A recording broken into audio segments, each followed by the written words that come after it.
Quelques-uns d'entre nous, frères et sœurs, bien-aimés en Christ, de ceux qui se donnent entièrement entre les mains de Dieu, ont souvent des expériences étranges de contradictions apparentes. Nous pouvons avoir le sentiment très clair de ce que Dieu nous demande et pourtant l'impossibilité absolue de le faire. Aucun chemin n'est ouvert, toutes les portes sont fermées. Il y a des délais à respecter, la patience est nécessaire. Que cherche donc le Seigneur? Il veut tout simplement nous exercer à la prière. C'est le premier effet, ou ce devrait être le premier effet.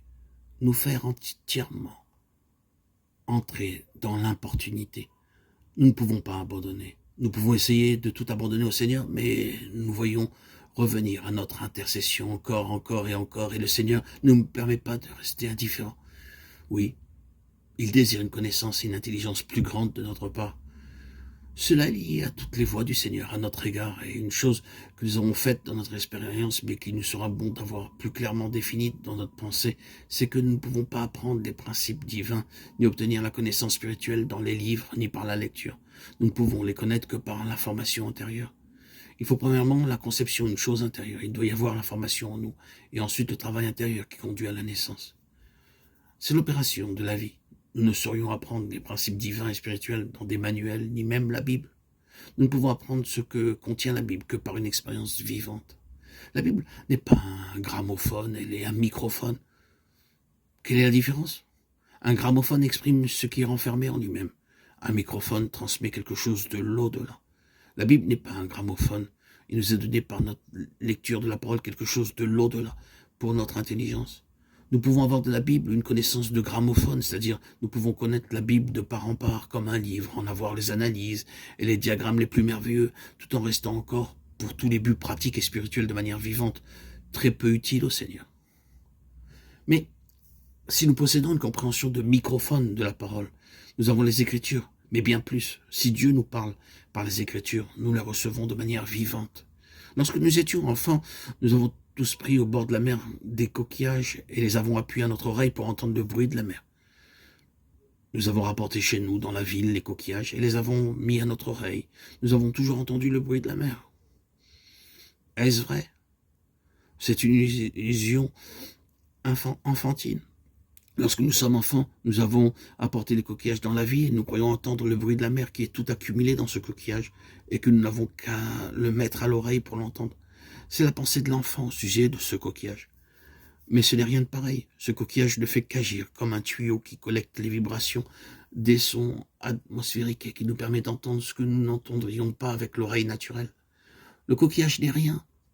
Il ne fait que transmettre une chose plus grande. Si nous nous approchons de la parole de Dieu comme d'un simple livre, elle sera semblable à ce coquillage. Mais si nous sommes dans l'esprit, elle nous apportera la pensée du Seigneur. Sans l'opération du Saint-Esprit à travers elle, elle sera pour nous comme tout autre livre, et nous pouvons la lire sans recevoir plus de lumière que de tout autre livre. Ce qui nous est nécessaire, c'est la connaissance spirituelle. Il y a tant de personnes qui considèrent la Bible comme un simple manuel. Ce que nous affirmons, c'est que nous ne pouvons pas connaître les principes divins, ni obtenir de connaissances spirituelles dans les livres, ni par nos lectures. Nous ne pouvons connaître les choses de Dieu que dans la ligne de la vie, de l'expérience, par un caractère vivant formé en nous, par une vie qui se développe en nous et cause en nous un travail par lequel elle s'accomplit. C'est ainsi que nous arrivons à la connaissance spirituelle. Elle nous est donnée dans la prière importune et c'est la raison pour laquelle Dieu demande et rend nécessaire la prière importune. Nous arrivons à connaître, par le travail de notre âme devant Dieu, par une lente expérience d'angoisse, nous arrivons à connaître les choses spirituelles. La hâte, très souvent, à la fin, ne signifie qu'une perte de temps et nous devons revenir tout en arrière pour avoir réellement une connaissance plus pleine parce que nous avions été trop pressés. Le Seigneur doit souvent ramener ses enfants en arrière et les lier de sorte qu'ils ne puissent pas agir, les garder durant une longue période dans un exercice profond en sa présence, afin qu'ils apprennent ce qui est dans la pensée du Seigneur et qui est indispensable. Mais que nous possédions la pensée du Seigneur avant d'agir ou que nous devions revenir en arrière, le Seigneur n'a qu'une chose en vue, c'est que nous la connaissions. Ainsi, les délais du Seigneur sont les moments où le Seigneur nous exerce à la prière importune pour arriver à la connaissance spirituelle.